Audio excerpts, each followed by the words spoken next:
नेपाल जल रहा है। भारत का ये पड़ोसी देश जिसकी सीमाएं भारत के साथ ही हिमालय की चोटियों तक लगती हैं, ये आखिर क्यों जल रहा है? आखिर क्या हुआ कि पिछले कुछ वर्षों में विकास के पथ पर तेजी से अग्रसर हो रहे नेपाल में इतना बड़ा प्रदर्शन होने लगा? आखिर क्यों लोग सड़कों पर उतर आए और क्यों युवाओं ने जेन जी का एक समूह बनाकर सरकार का विरोध किया? दरअसल नेपाल में पिछले कुछ वर्षों से कम्युनिस्ट सरकार की हुकूमत चल रही थी। कम्युनिस्ट सरकार के प्रति लोगों में गुस्सा था। मौजूदा प्रधानमंत्री केपी शर्मा ओली देश छोड़कर भाग चुके हैं। प्रदर्शनकारियों ने कई बड़े नेताओं को निशाना बनाया, इसके साथ ही उनके परिवार को निशाना बनाया।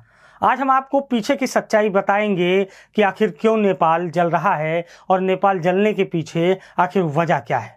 दरअसल नेपाल कभी हिंदू राष्ट्र हुआ करता था। नेपाल की आबादी करीब 3 करोड़ 40 लाख है, जिसमें 92% हिंदू आबादी है, 4% मुस्लिम आबादी है और 4% आबादी में अन्य धर्मों के लोग रहते हैं।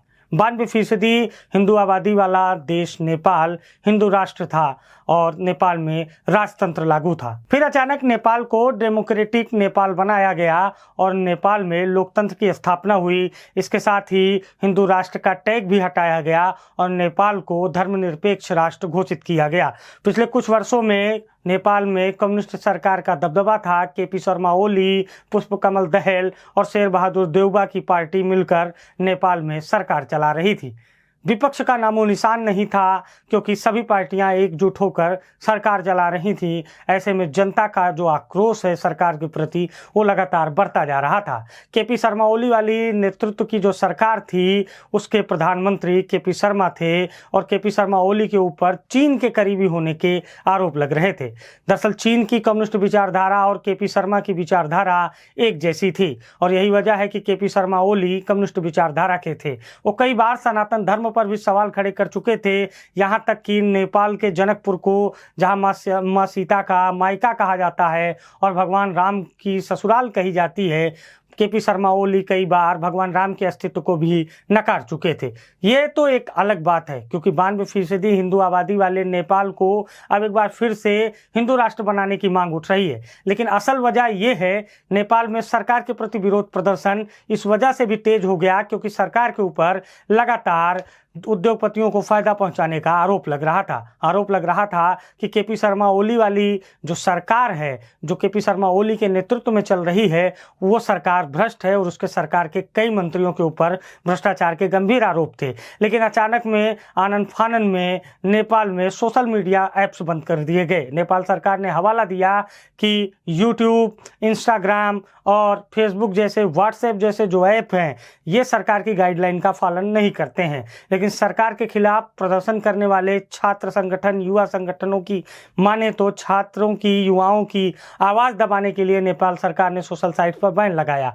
लोग सड़कों पर उतरे और खासकर युवाओं ने प्रदर्शन किया। इसके बाद नेपाल सरकार के इशारे पर गोलीबारी हुई और पुलिस की गोली से कई नेपाली छात्रों की, युवाओं की मौत हुई। ट्रामा सेंटर पूरी तरीके से घायलों से और लाशों से भरे पड़े रहे, जिसके बाद नेपाल में उग्र प्रदर्शन हुआ और केपी शर्मा ओली को देश छोड़कर भागना पड़ा। अब मैं आपको और गहराई से बताता हूं कि आखिर नेपाल में विरोध का सबसे बड़ा कारण क्या है। नेपाल में दरअसल सभी पार्टियां एकजुट होकर सरकार चला रही थी। ऐसे में विपक्ष का कहीं नामो निशान नहीं था।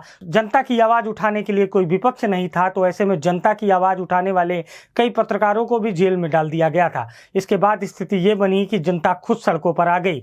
नेपाल में जहां कम्युनिस्ट सरकार बनी थी, वहीं कम्युनिस्ट सरकार ने नेपाल को हिंदू राष्ट्र से परिवर्तित करके धर्मनिरपेक्ष राष्ट्र बनाया था। पहले नेपाल में राजतंत्र लागू था, राज परिवार का शासन था और नेपाल हिंदू राष्ट्र था। अब लोगों की ये मांग है कि नेपाल को एक बार फिर से हिंदू राष्ट्र घोषित किया जाए, क्योंकि नेपाल की आबादी 92% हिंदू आबादी है। तो ऐसे में नेपाल में अब नए नेतृत्व की भी तलाश हो रही है। नए नेतृत्व के रूप में कई नाम सामने आ रहे हैं। तत्कालीन काठमांडू के मेयर का भी नाम सामने आ रहा है। इसके अलावा सुप्रीम कोर्ट की पूर्व जज का भी नाम सामने आ रहा है। लेकिन सबसे बड़ा सवाल है कि आखिर नेपाल को कैसे संतुलित किया जाएगा। जो नेपाल लगातार विकास के रथ पर सवार होकर आगे बढ़ रहा था, वो नेपाल आखिर क्यों पीछे चला गया। कम्युनिस्ट सरकारों के दौरान नेपाल में जमकर भ्रष्टाचार हुआ, संसाधनों को उद्योगपतियों ने पूरी तरीके से अपने अधीन कर लिया और जो महंगाई और बेरोजगारी का आलम था वो लगातार बढ़ता जा रहा था। नेपाली वैसे भी उत्तर प्रदेश, महाराष्ट्र, मध्य प्रदेश और हिंदुस्तान के कई राज्यों में व्यापार करते हुए आपको नजर आएंगे।